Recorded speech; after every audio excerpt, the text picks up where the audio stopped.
Good morning.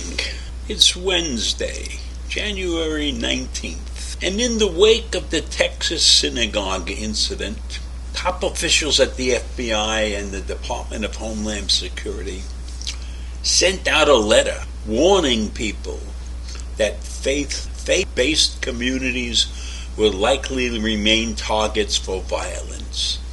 And this letter was urging state and local partners to evaluate their security measures for the mass gathering events at houses of worship. And online forums linked to the domestic violent extremists have referenced Jewish targets tied to conspiracy theories about COVID-19. Can you imagine that? Jews somehow or other have caused COVID-19. Well, I guess we should be proud of that, because it seems like every time something bad happens, the Jewish community is blamed. We're also blamed for the outcome of the 2020 election.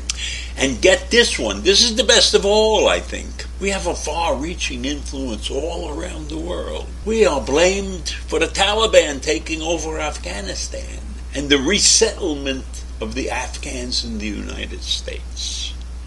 So I guess we just have to be, I don't know what the word is anymore. So I'm going to stop for a second and think about the word I'm looking for. The word is scapegoat. You remember that word, scapegoat. When you're blamed for everything that goes wrong and you have nothing to do with it. But they need to point the finger at somebody. So scapegoat is the word. So in this letter, a year after the attack on the U.S. Capitol, Homeland Security and law enforcement are bracing for potential unprecedented levels of violence this year as the midterm elections kick into gear and the pandemic continues to rage. The country is tremendously polarized, even though there are many out there who don't really believe it. But many people are angry and frustrated about their individual selves. And let's face it, living under this pandemic has not been easy for a lot of people. And there are a lot of people who can't cope.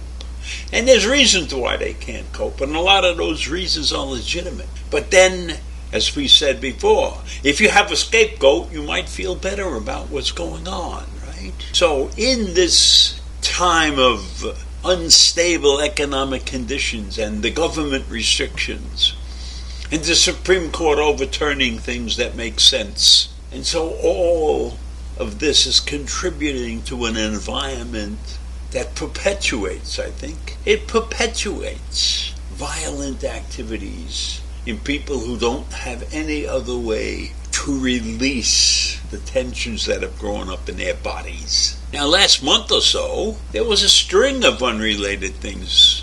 You know, a gunman killed 5 people in the Denver area, and a man was stopped on his way to Washington, D.C. with a carload of weapons and a hit list. And on New Year's Eve, there was a fire at a Planned Parenthood facility in Tennessee, and that was declared arson. So it's not bad enough that we have people who are against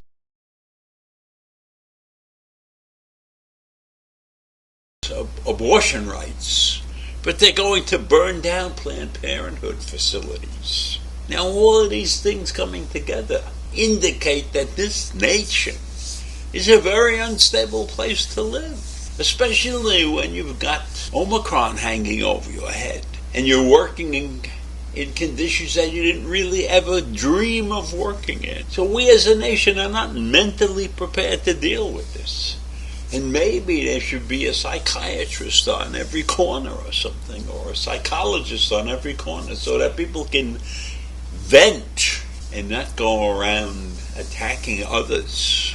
And then, of course, we have the contribution to this mess of social media, where you can get any theory you want and any amount of disinformation that you want. And of course the social media giants like Facebook and Instagram and Google, they can't keep up with it. They can't keep up with what's running through people's head. So anybody can get out there and, as I said the other day, and podcast away, and they will be believed by a large percentage of people. So we have a fractured U.S. society and the spread of misinformation. And all of that is going to be exacerbated when we come to this new election cycle, which is starting now. And you'd have to be a public figure running in this. You have to have skin like cement, because it doesn't matter whether you're a good person or a bad person. There will be many attacks that are not on your person, that are not based in any kind of fact. Think about this. Words matter. Words may be more dangerous than an AK-47 or an AR-15 or a Luger or a Colt. Words spread false information and can drive people to violence. And that's what we have in this country. And this is coming right at the crest of an election cycle that's about to begin. And so, if you are a social media enthusiast, just be careful what you hear out there and make sure that you can do your own fact checking. It's not enough to just think that you know what's going on. There are many people out there who will believe anything that is up on social media for a variety of reasons. These threats I mentioned before about the faith-based communities. Not the only threats that are out there. There are a lot of people threatening lawmakers. Some senior officials at the Capitol security details said they have never seen the amount of threats to public officials that they're seeing right now. So violence has become second nature in this country. And that's a terrible thing. And that's probably the result of being under the control of the pandemic for 2 years. And on top of our own internal factions and misinformation, those nations who have access to the internet are throwing their 2 cents in. So I don't know how things are going to end up, but I caution everybody to do your fact check. Don't pay attention to something that you've heard just once and never seen again. And don't pay attention to things that you've seen and heard many, many times. Be prepared to look at things closely and don't jump to any conclusions, because you'll probably be wrong. So I leave you with that today. It's a dangerous place out there because people have reached the tipping point. So that's it for today, and I will see you in the morning. Bye.